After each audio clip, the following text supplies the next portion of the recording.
Magandang araw mga ka-info.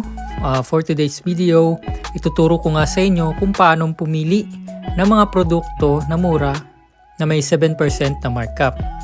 So bago po yan, please like and subscribe para ma-update po kayo sa mga bagong videos na aking pong i-upload.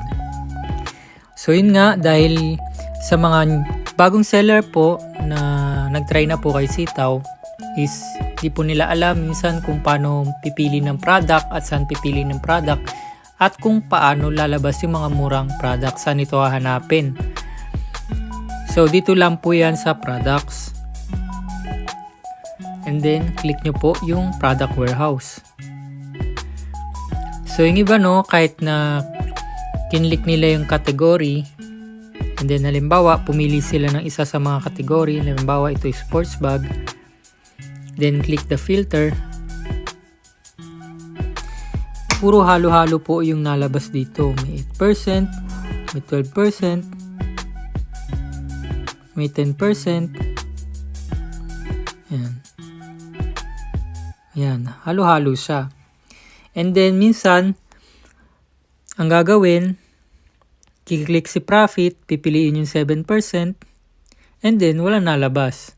So, paano nga ba natin mapapalabas yung mga murang produkto na may 7% na markup? So, ganito lang yan guys. Balik tayo sa una. Back natin.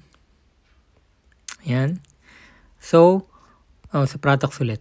Punta ulit tayo sa products. Product warehouse. So, dito, sa search products, dito sa may search box, ilagay nyo muna is 7%. And then, click nyo po itong search icon, itong magnifying glass na yan. So, wala pa rin lalabas kasi halo-halo pa rin yan.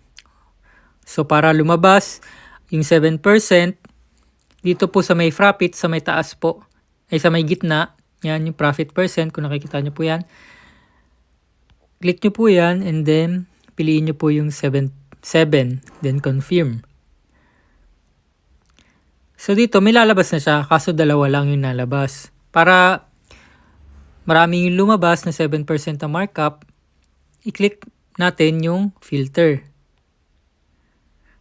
So wala pa rin. Pag ganyan yung ginawa nyo, wala pa rin yung lalabas. Dapat ang gawin natin ay burahin muna natin to si 7%.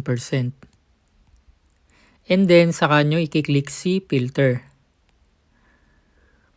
So, ayan na po. Lumabas na po yung mga 7% na mga product. Usually, yung 7% po, nagre-range po siya 200. Ayan, 200 pesos. 3 page po siya. So, kayo na lamang pong bahala mamili kung ano po yung gusto nyong product na i-publish sa inyong online store.